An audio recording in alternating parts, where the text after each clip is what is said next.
Come in. Welcome. I am E.G. Marshall. Welcome to the sound of suspense, to the fear you can hear. Our tale is a blood-freezing story inspired by a nursery rhyme, a sweet, simple song. Ring a ring of roses, a pocket full of posies, achoo, achoo, we all fall down. It sounds young and innocent, doesn't it? But it is very old and very sinister. For the ring-a-ring of roses were the splotches that first appeared on the faces of those afflicted during the Black Plague. The pocketful of posies were the herbs that were carried, hopefully to ward off the fatal disease. The sneezing sounds, achoo, achoo, were the sounds of the final spasms. And we all fall down was, well, you can guess.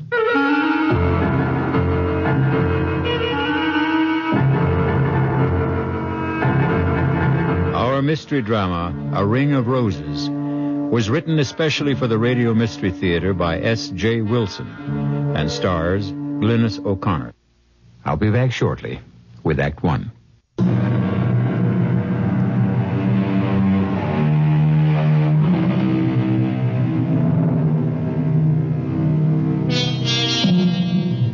Science has brought most plagues under control, but not so those other epidemics of the past, those that plague us with their unseen, unknown, and unexpected terrors. And such is the tale of terror you are about to hear.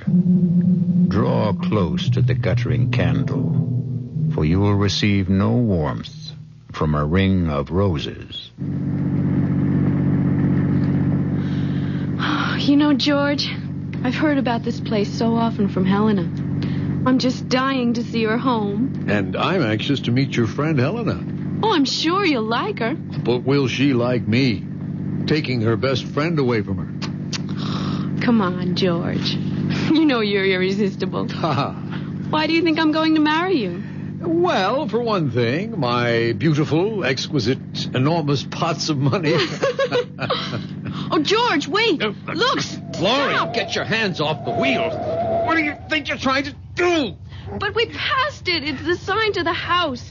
Back there. Now, Laurie, I never want you to do that again. I'm not going to let missing a sign risk your getting hurt. You understand? I'm sorry. I shouldn't have grabbed the wheel that way. All right, forget it. But please, never again, ever. And that is supposed to be the sign? Helena warned that we might miss it. Well, why would anyone use a rose-colored stone in a brass oval with no name or any identification on it for a house sign? Well, their name is Roston.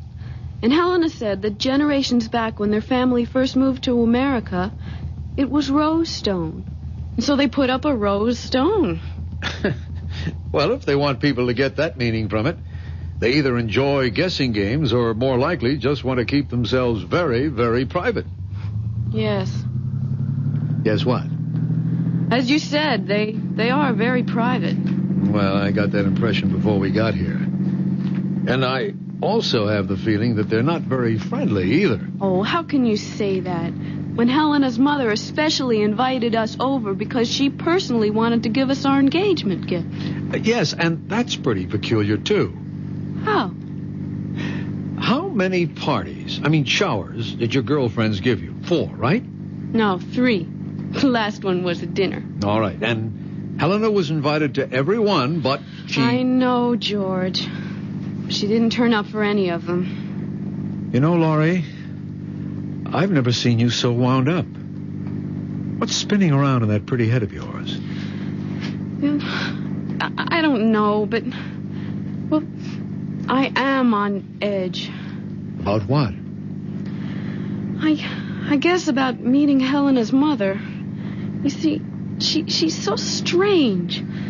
She seems so powerful and so terribly uncompromising. I was trying to change things for Helena, and And then I let her down by becoming engaged to you.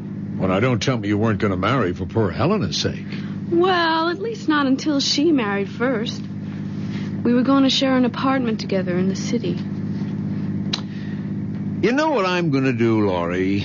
I am going to turn this car right around and head back to the city. This whole trip is more foolish than funny. Oh, no, George. Please don't. A pocket full of posies. Hey, Two, what's that? We all fall You hear something down. like singing? Ring a ring of roses. Let me open the window. A pocket full It's a woman of posies. singing that old Two, nursery rhyme. Two. We all fall down. But what's that snapping sound? It sounds it's like a piece of leather. It sounds like a whip. George, what are you doing? I'm getting out.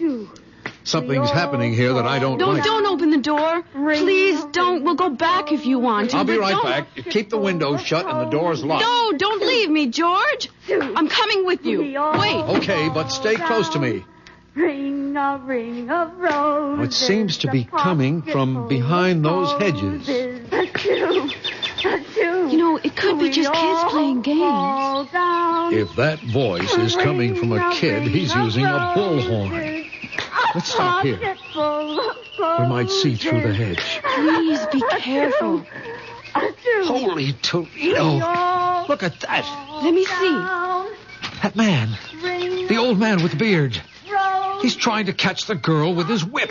Well, she's teasing him. She's making fun of him. If he lands that wagon whip on her, he'll split her face open. Look at their clothes, George. They're dressed like settlers. Back in the early 1800s. Yeah. You know, they could be rehearsing a play. If they are, he's lost his mind in his part. That man's going wild with that whip. But she's provoking him. Why doesn't she stop? Hey! Hey, you there! What are you two doing? George, you shouldn't have done that. And who is it who is ordering me and questioning me? I am. Over here. That's a terrible thing you're doing. Oh, George, please don't go in there. They know we're here. We must meet them. That's a dangerous whip you're using. That young woman can be killed by it. I see by your clothes you are a stranger. And I can also see that you are a kind human who wishes no harm to come to another. But this wench is my daughter. And what I am doing is the true way to gain the obedience of a child who will stray. But what in heaven could she have done to deserve being whipped? I did no harm to no person or to him. I have broken no law of God or man. Strumpet, hold your witch's tongue. Believe me, young woman, when I tell you that she has the demon in her, playing and wenching with the young master who owns this land. While I'm out here working at clearing their forest lands, she's up there in the great house with her enticements and tricks and enchantments.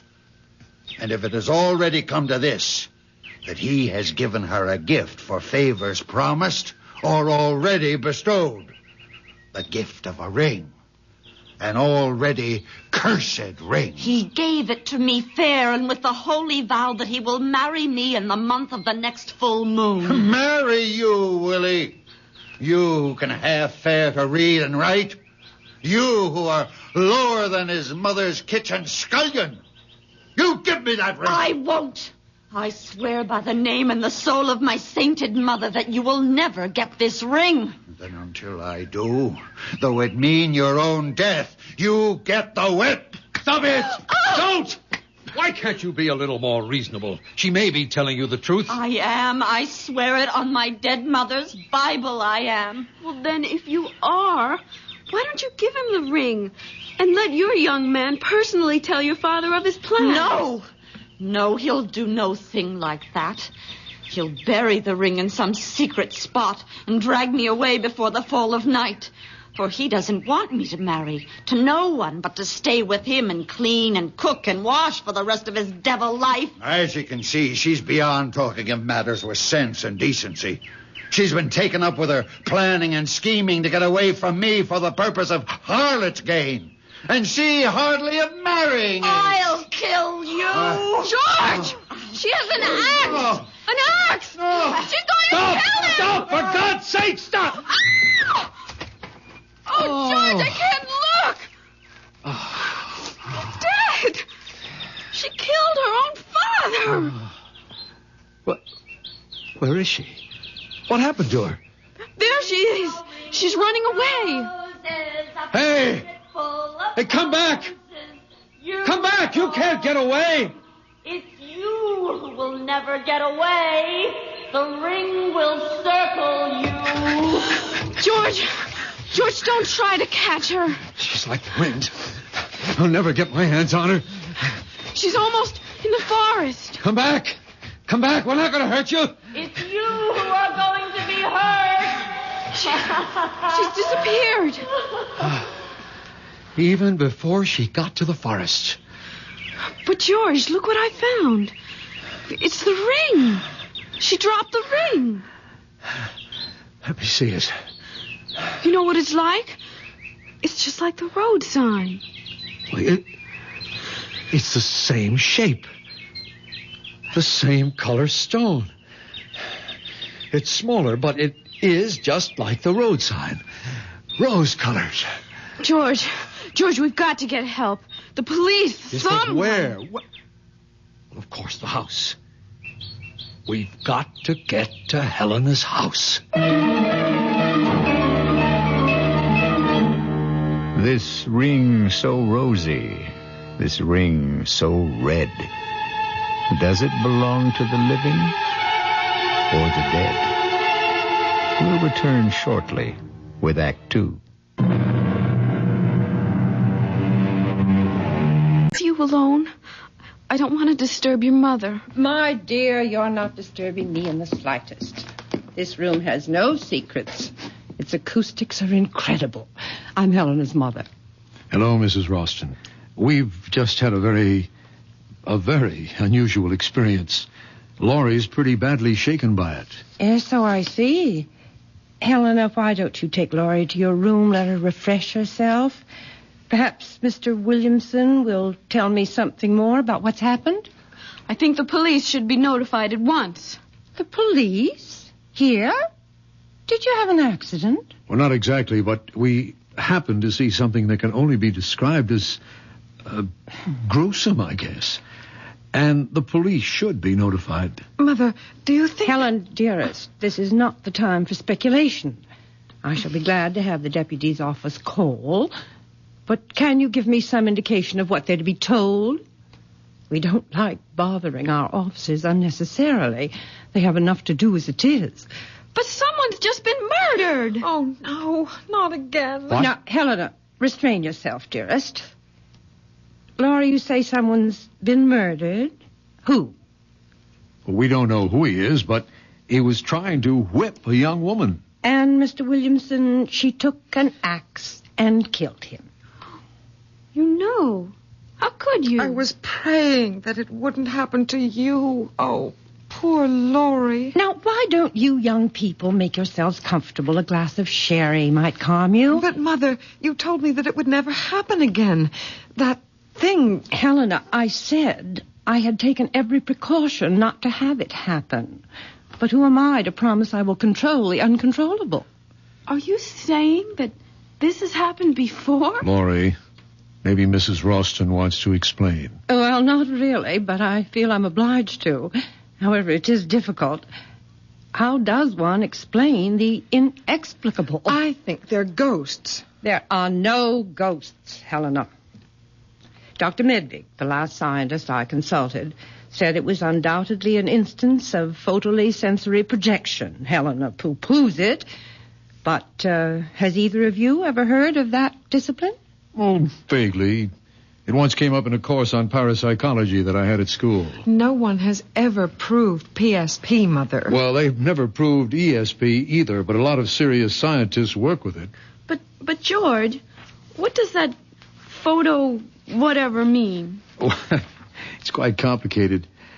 Photolysis is the means by which light can affect the arrangement of chlorophyll grains in leaves. Chlorophyll grains? Leaves? There's a man not more than a mile from here who's been murdered. Now, calm yourself, my child. There is no such man and no such daughter. This has happened before. I've seen it. Helena has. A very few close friends have. Unfortunately, you have too. Mr. Williamson, do you think you'd still like to try an explanation of PSP? Well, it's spooky in a way. By that I mean the scientific explanation of it. You see, we're all supposed to give off certain light and heat waves.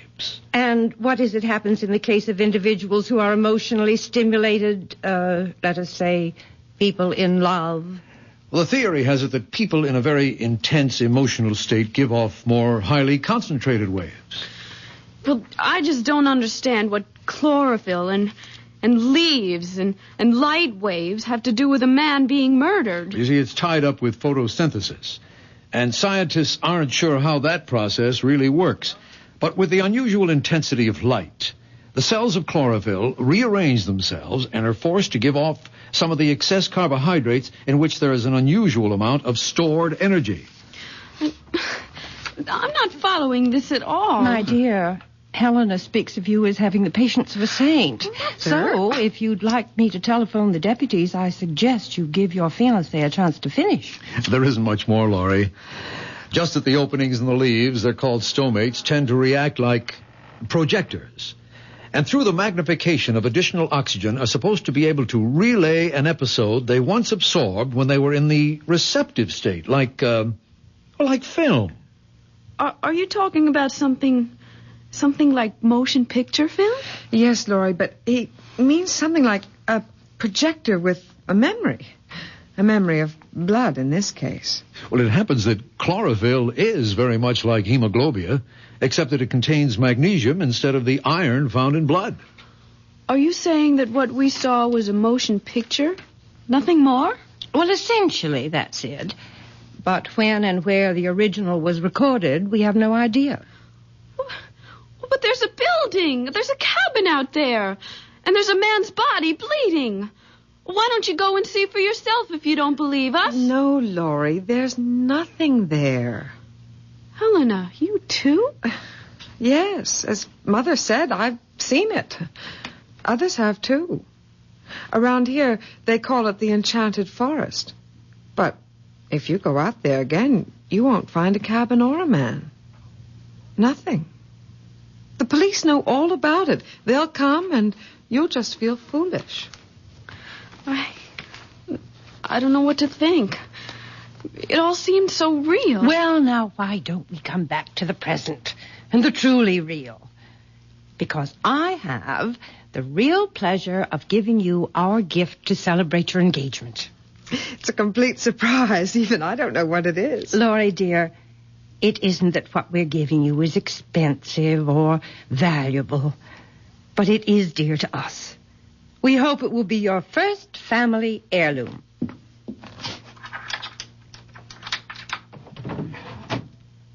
Here it is. No pretty wrapping, but it seems too lovely a box to cover with silly paper. Mother, I've never seen that box before. Well, now, isn't it nice that I can still have some surprises for you? That's a great-looking box, Mrs. Ralston. Those are roses painted on ivory, aren't they? Oh, it's so beautiful. I feel as if I'm depriving you of something very special if I accepted it. Oh, no. Please, take it.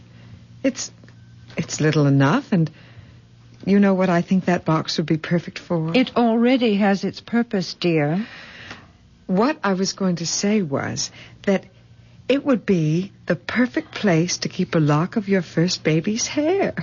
Wouldn't it? And I'm afraid it's going to stay empty for some time. Oh, George, we don't know that. Not yet. We will have to find you another container for that when the time comes. This box already has its occupant. You mean there's something inside? Well, look and see. Well, go ahead, Laurie. My heart's beating so loudly. She's been like that all day, so excited. Darling, do you want me to open it? No, I'm all right. Just let me take a deep breath. Oh, no. Hey, that's the same. Laurie?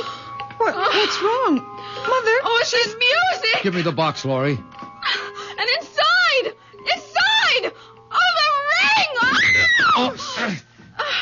I've got her. Put her on the couch. Yes. Laurie?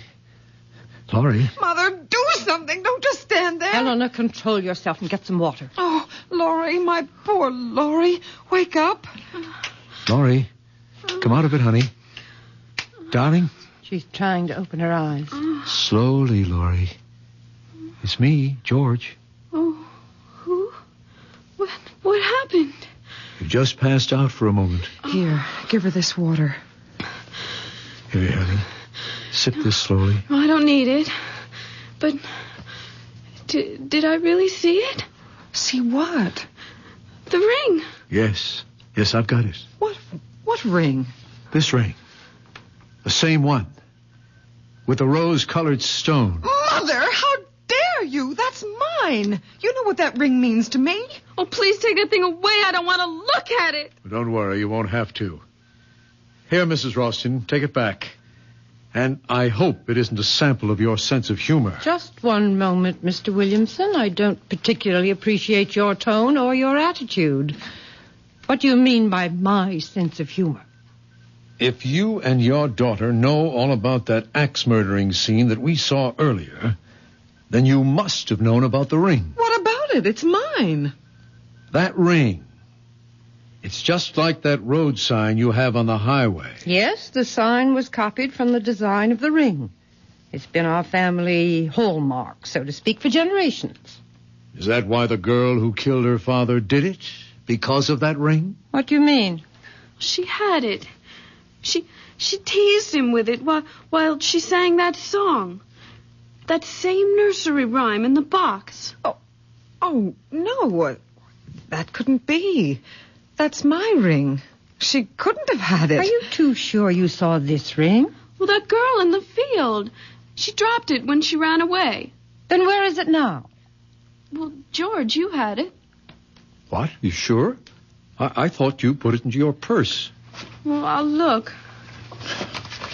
Well, it isn't in any of my pockets. No, and it's not here in my purse. How could it be? There is only one ring, this ring. It's been in the Ralston family for generations. It was brought here by a Ralston early in the 18th century. And it has always belonged to the oldest child in each family. In which case it would be your daughter's, since you are a Ralston by marriage. Yes, that would be so if it were true. You're not going to tell them? Well, why not? It's time that silly cloud you've been hiding behind was blown away. Don't, Mother. Please, I beg you, don't. Nonsense. I am a Ralston. That ring belongs to me. Helena's father died in the Southeast Asian War, shot down even before he knew I was going to have a child. Mother, I hate you for this. I hate you. Helena, don't say that to your own mother. Why not? She's hated me ever since she learned that her father and I had never married. Imagine that in this day. A girl making such a fuss about legitimacy. Stop it, Mother, please. We don't have to hear any more, Mrs. Oh, Ralston. yes, you do. George, can't we get out of here quickly? You can go whenever you like, Miss Thornton. But out of your friendship for Helena, you must take that ring with you. No, I couldn't. I won't let her. Give it to me. Helena, what are you doing? The ring, she tore it out of my hand. I've got it and no one will ever get it from me. Let her go. She'll be back. And with the ring. She knows it's wrong for her to have taken it. Eventually, the ring must come to you, Laurie. We don't want it. But it will come to you. It can do you no harm. It's a silly superstition, but only Ralstons are supposed to be vulnerable to the ring. And, Laurie, if you are Helena's friend, as you say you are, you will take it. But she wants it. She insists that it stay hers. Only as an excuse. But what sort of an excuse could the ring give her? The excuse not to marry. And why not? She considers herself fated, ill-starred, if you will. You see, at one time, the superstition arose that if the firstborn was female, the ring would prevent her from marrying. It's high time that ring is out of Ralston hands. Why don't you just throw it away? What with Helena carrying on as if possessed? Well, we just do not want it.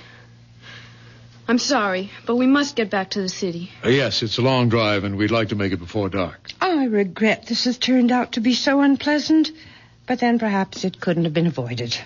Perhaps. But it's over now. George, let's go.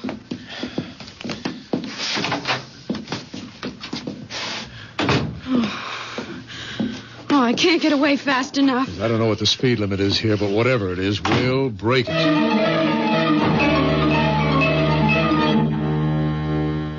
Helena, I order you to come out of your room at once. At once. Mother, don't hurt her. She is my only friend. The only friend I have in the whole world.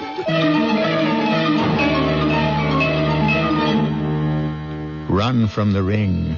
Run for your life. But without a ring, what's a husband or wife?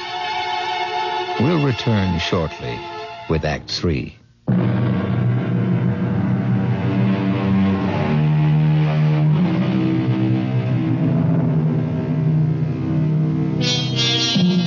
Let us try and penetrate the shrouding darkness of the final act of A Ring of Roses.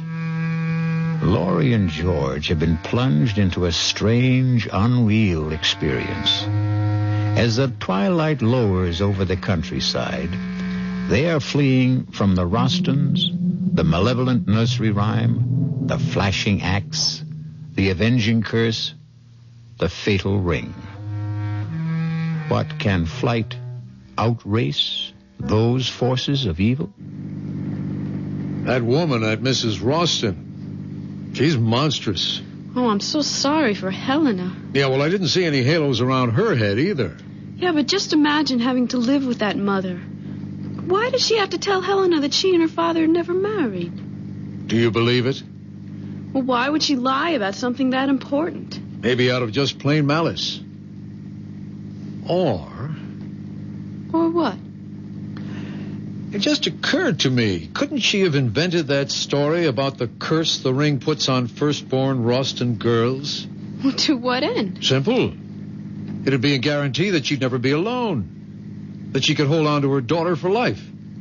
Like the woodcutter. Oh, don't remind me of him. Anyway, I can't see how the ring and whatever it's supposed to do fits. Well, if she made up the business about fate keeping her from marrying Helena's father, now wouldn't that be a kind of evidence, proof for Helena that the curse was real? Well, then why would she give us the ring? Well, I'm only guessing, but couldn't it have been Mrs. Roston's way of telling her daughter that she wouldn't marry even if the ring was off the premises, so to speak? But, George, whatever we think of Mrs. Roston, she's still a mother. And what mother would sentence her daughter to a lifetime of misery? Huh? Look, I'm sorry I got you into this mess.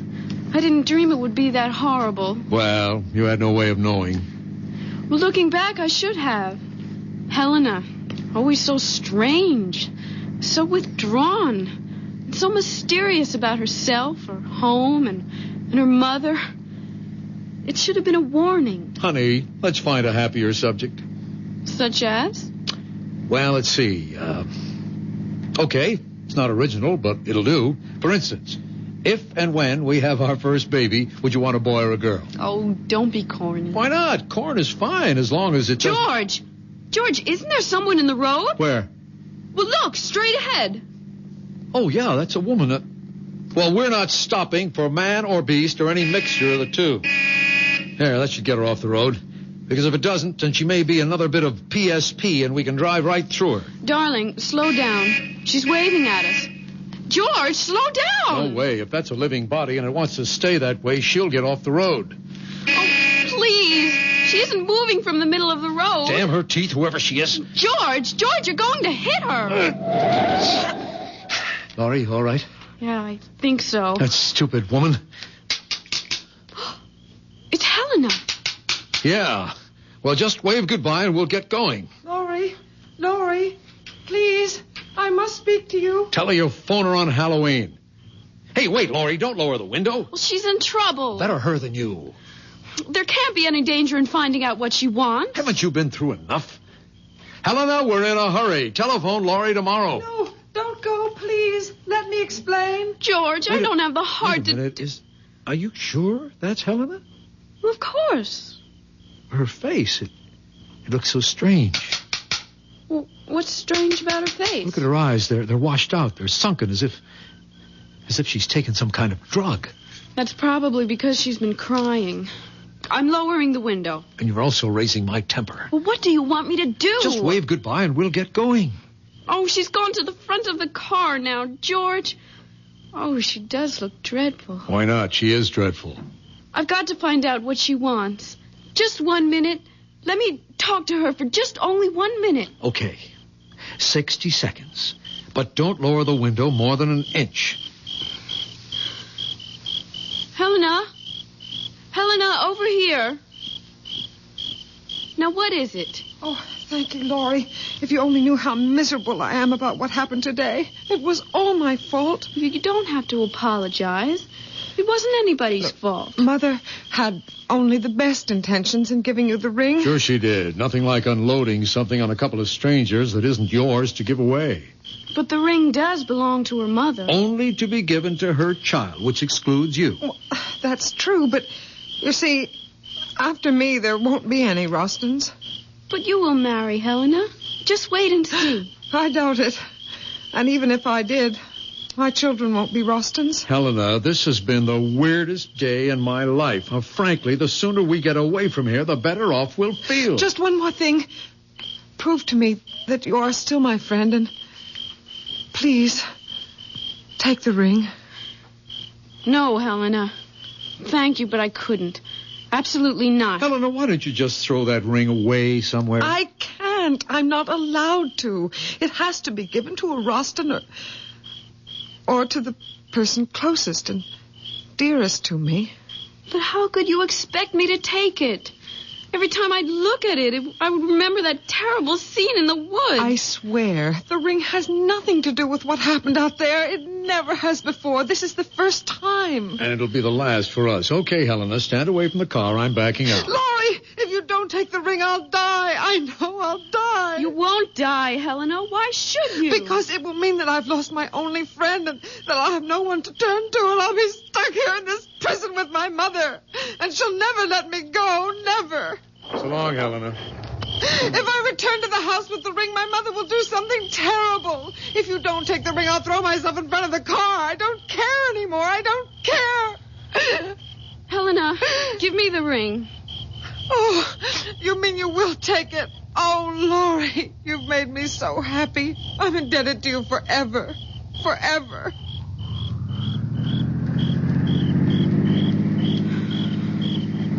You're angry with me, George, aren't you? No. I'll probably never see her again. And if it meant that much to her... What well, probably meant even more to her was that she could twist and bend you in any way she wanted. Well, in a way, it was her last hope of getting out of that house. That's why I finally took the ring. Actually, what harm could it do? I don't know, Laurie, except that anything connected with the Rostons seems dangerous. That's because the Rostons are difficult to understand or explain. Well, that may be. But while we might never get to the bottom of that axe job in the woods, there must be a key somewhere to the Rostons. After all, they're not ghosts or optical illusions. They're people, living, breathing humans. Still, for all we know about them, they're just as haunted as that phantom woodcutter and his crazy daughter. Let's stop talking about them. I will, if you do me an important favor.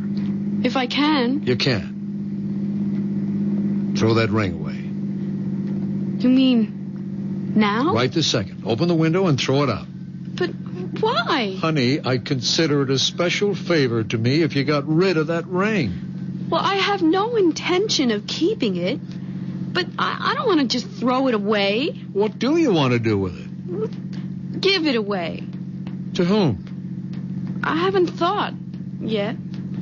Try thinking about it right now. You sound as if you're ordering me to do it. Actually, I'm begging you, Laurie, begging you to get rid of the damn ring. I said I would. But when? When I find someone to give it to. Someone who would appreciate it. It just doesn't make sense to just throw away something that's probably valuable for just anyone to find or to have it crushed under a car. Say, I know what I could do with it. Drop it, Laurie. It's only going to get us into an argument. No, I'm serious, honestly. I just thought of where this ring could do the most good. Fine, you do what you want with it, but let's not talk about it. Oh, you'll agree? I bet you will. Oh, honey, do you realize that since we've known each other, we've never had so many disagreements? But I'm not disagreeing with you. Good, then let's change the subject. Or better still, let's let everything take a rest. If that's what you want, fine.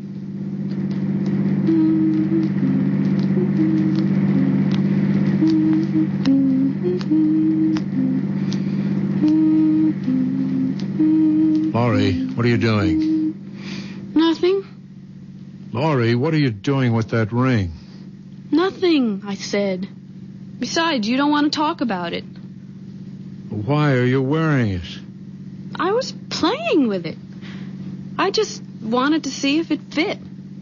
Will you please take it off? What are you getting so excited about? That ring, if you can't throw it away, at least put it away. You're getting awfully bossy, George. You're doing it only to get a rise out of me. You can forget about it. Because I'm going to give it to that thrift shop around the corner from where I live. Great idea. Now, please take it off. All right.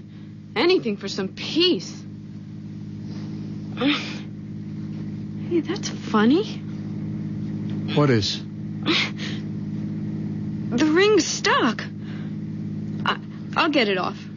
You shouldn't have put it on if it was too small. But it wasn't. In fact, it felt too big. Isn't that strange? I can't even twist it. Get the flashlight out of the glove compartment.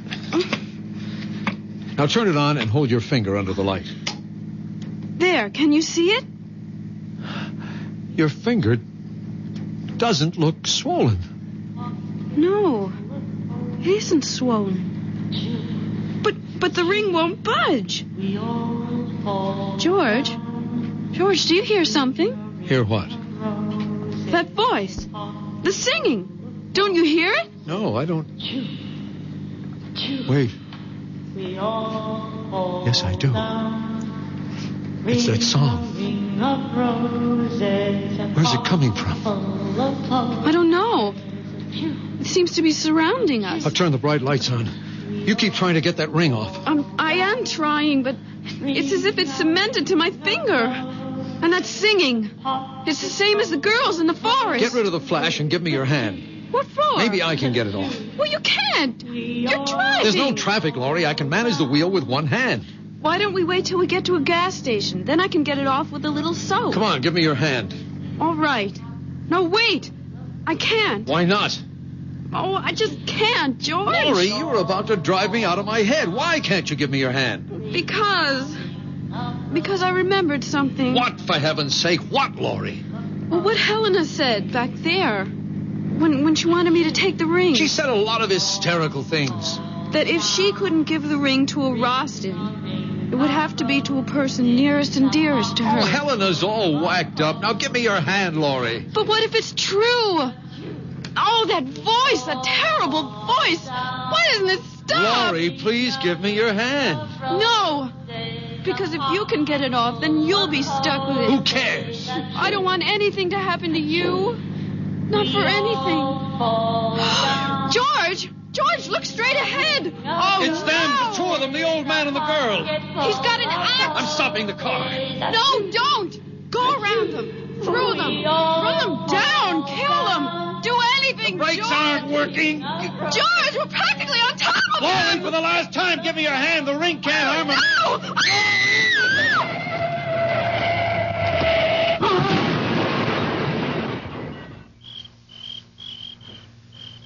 Laurie, are you all right?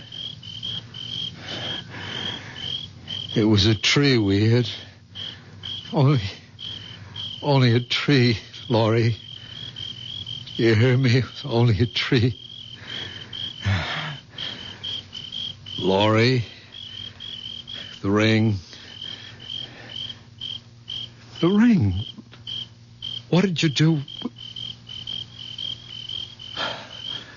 It's not on your finger. Your finger. Good Lord. She's dead.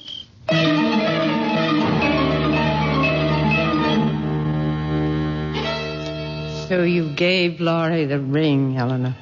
Yes, Mother, as you told me to. Now give me the box, and we'll see if the ring has worked wonders once more. Here is the box.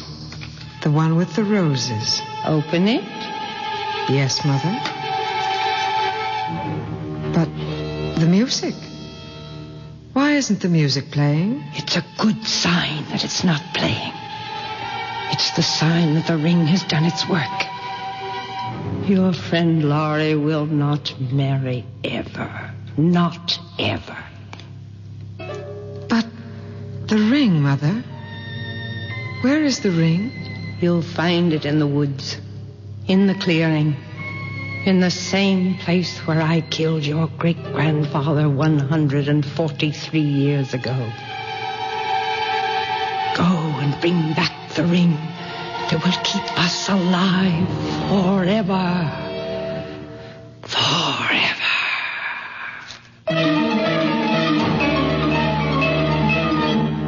Forever, you ghosts. Forever you sing. But your death is as forever as your grim, rosy ring. I'll be back shortly.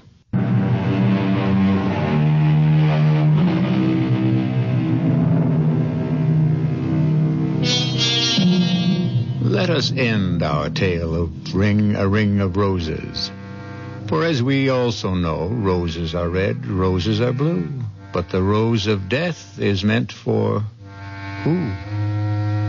Our cast included Glynis O'Connor, George Petrie, Sidney Walker, Elspeth Eric, Holland Taylor, and Carol Hilliard. The entire production was under the direction of Hyman Brown. This is E.G. Marshall inviting you to return to our Mystery Theater for another adventure in the macabre. Until next time, pleasant dreams.